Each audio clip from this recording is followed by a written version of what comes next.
Hello to everyone watching and welcome back to my channel. My name is Terry and in this video I'm continuing my look at the 2022 Eurovision National Final season.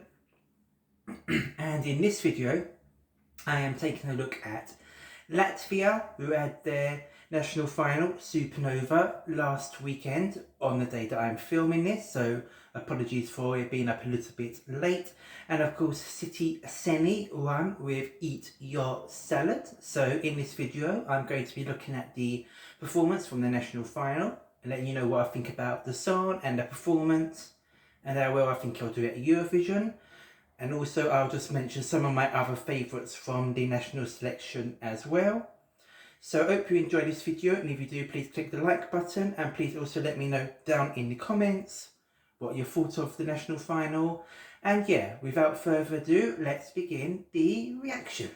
Okay, so as I said, we're taking a look at Citi Zēni with Eat Your Salad. So I did react to all the Latvian songs in their studio form, except for Mix Galva Novski's, who came through the wild card later on. I never did a reaction to that one.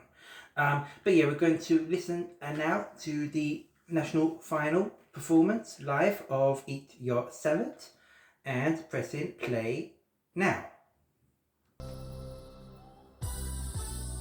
So yeah, if you didn't see my reaction to the national final songs, please do check that out then.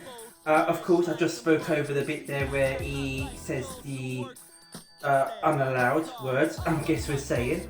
So it's quite a fun way of skipping out that. Although I did prefer the bit in the semi-final where they had the word on the LED screens. But I do like this staging. It gave very good fun staging. You know, you can just tell that they're fun people. And it is an entertaining staging. Now when I reacted to the song originally in the studio form, I didn't connect with it straight away. I noticed it had that fun disco vibe, but it wasn't one of my favourites.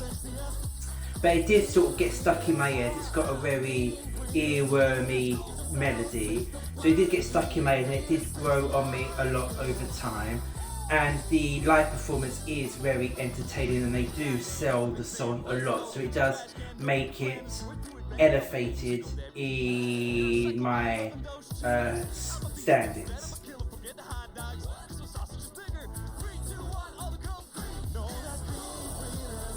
And what they are doing is bringing, of course, a lot of fun to the contest. I suppose some people will look at this and just call it a joke entry, but I don't think that would be fair.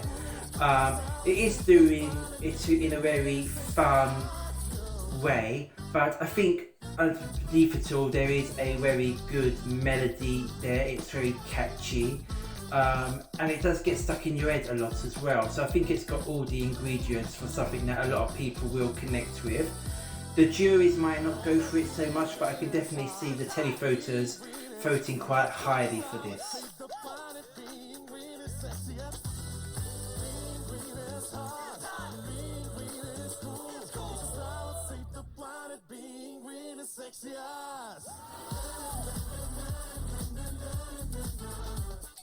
And then this bit here, it does just sort of get you grooving and moving, and it is, you know, very catchy. And you know, the guy in the red is a very strong singer, and the guy in the green is a very entertaining performer. He's got a lot of stage charisma, and yeah, and the whole package really does sort of get your attention, which is very important in Eurovision.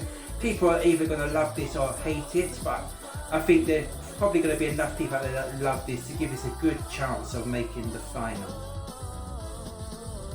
So there's my reaction to Citi Zēni and Eat Your Salad. So as I did say in the video, when the songs were first released, this wasn't one that, well, it jumped out to me just because I'd heard about the lyrics and, you know, that old side of things. So obviously I came in expecting a certain thing.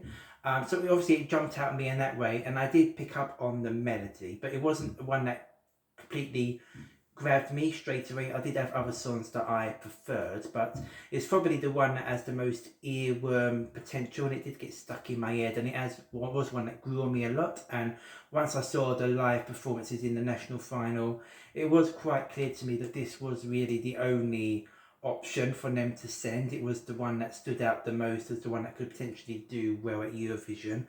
I think all the other entries just would have had certain things holding them back. And this does have the problem that the juries might not score it highly, but I do think there will be enough televote scores for it to get through to the final. So I do feel that Latvia will be getting back into the final, which is of course very important for them.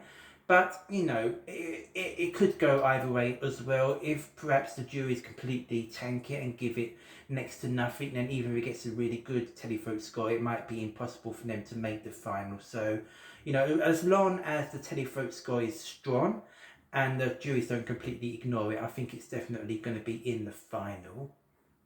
I'm just going to talk about a couple of the other songs that took part in the national selection. So overall, I found that the Latvian selection wasn't really the strongest of selections. Obviously, we have got Aminata back, making her return. And I think me, similar to quite a lot of other people, I wasn't really... the song that she entered with this year wasn't the strongest, I don't think. It was just, for me, a bit of a standard ballad. Obviously, she, with the vocals, enhances it. But female power ballads at Eurovision have just not really done that well recently. Love Injected had that sort of a different element to it. It wasn't just a standard ballad. It was something a little bit different, basically. Whereas this one was just, you know, your standard ballad. And I think the juries would have liked it, but I think it would have probably struggled with the televote. And I don't even think it would have actually qualified, or if it did, it would only have just have snuck through. So, you know, I'd love to see Aminata come back to Eurovision, but I think she needs to do so with a stronger entry. Otherwise, you know, Bujans and Mezjus Milan both gave fun performances of their songs, which was appreciated, but overall it wasn't the strongest of selections. I did also quite like Plans. That was probably my second favourite of the final, Plans by Raum. But overall, Latvia made the only obvious choice, in my opinion, and I do think they've got a very strong chance of making it back into the final. But that's just what I thought, so please let me know down below in the comments what you thought. Was Citi Zēni your favourite, or did you prefer someone else, and how do you think they'll do at Eurovision? Also, if you enjoyed this video, please click the like button, and please also subscribe and hit the notification bell if you don't want to miss out on any of my future videos. And until the next video, please take care and goodbye.